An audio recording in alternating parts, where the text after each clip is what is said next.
Y con la llegada del verano suben las temperaturas y llegan los bulos. Comenzamos a recibir en nuestras pantallas, en nuestros móviles, esas noticias falsas de las que hoy vamos a hablar. Y para ello lo hacemos con Maribel Ángel Moreno, periodista de Maldito Clima. Muy buenas tardes.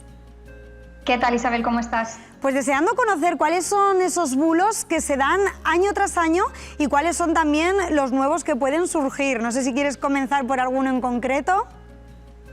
Pues mira, tenemos un bulo que siempre que sube la temperatura lo recibimos en la base de datos de desinformación de maldita.es. Es la imagen de portada de un antiguo semanario que dice que ya en 1957 habíamos llegado en España a 50 grados.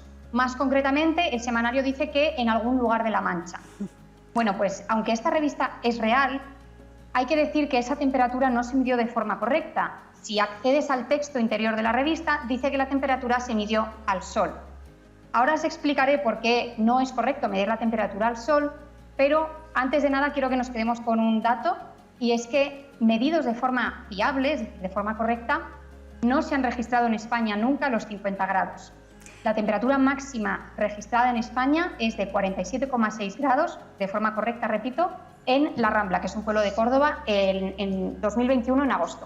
Y sin embargo, Maribel, nos decías que sí, que esos 50 grados se marcaban, pero claro, medidos de esa forma incorrecta, porque en las marquesinas de los autobuses, por ejemplo, a veces vemos datos, termómetros, que parecen valores imposibles en la realidad, ¿no? ¿Por qué se marcan esas temperaturas y por qué no son reales? Eso es. Pues a ver, cuando tú colocas un dispositivo de medición al sol, lo que va a hacer es recibir los rayos solares. Entonces, los materiales de los que está hecho ese instrumento se van a calentar y al final el sensor va a medir la temperatura de esos materiales y no la del aire. Y entonces esto lo seguimos viendo de vez en cuando en estos termómetros, pero suelen marcar algo más de temperatura de la que realmente es. Claro, digamos que se mide la del material, pero entonces, ¿cómo se haría una medición real? ¿Cómo, por ejemplo, AEMET consigue esos valores, esos termómetros con temperaturas correctas y no del material? Pues lo que hace la Agencia Estatal de Meteorología es colocar los sensores dentro de unas cajas de madera que, antes que nada, eleva sobre el suelo entre 1 y 2 metros. Esto es porque el suelo acumula calor a lo largo del día y luego ese calor lo libera hacia arriba. Entonces, para estar protegido del suelo, las elevan un poco, después pintan la caseta de madera de blanco, de tal manera que refleja la radiación solar, y además estas casetas tienen unas rejillas que permiten la ventilación. De esta manera el sensor siempre está a la sombra y no está influenciado por otro tipo de temperaturas que no son las que deben ser. Esa sería la forma correcta de medirla. Esto a pie de calle, pero es que los bulos climáticos llegan incluso a la NASA. Eso es, eso es. Hay un bulo que también lleva unos años, pero que vemos que también vuelve, y es la NASA admite que el cambio climático no se debe a quemar combustibles fósiles, sino a cambios en la órbita solar de la Tierra.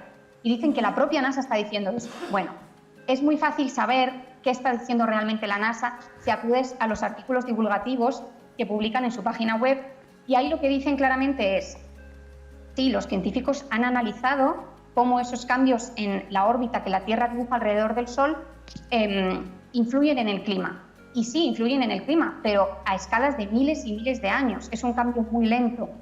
Lo que dice claramente la NASA a continuación de esto es: el cambio climático que estamos viendo actualmente es demasiado rápido para que se deba a este tipo de cambios en la órbita solar.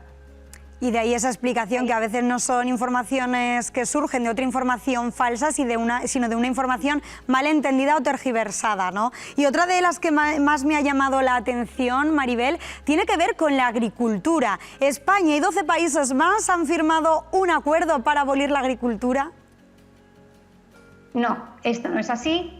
Esto, como tú dices, parte de una declaración que es real, pero se ha tergiversado.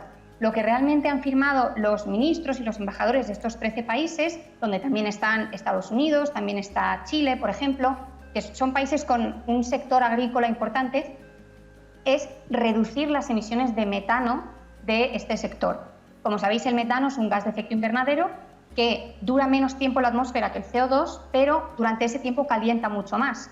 Entonces es importante reducir estas emisiones. Este acuerdo aborda medidas para hacer esto, Pero también acuerdan otra serie de cosas, como por ejemplo aumentar la productividad de los cultivos o proteger a los cultivos del cambio climático, ayudándoles a adaptarse a él.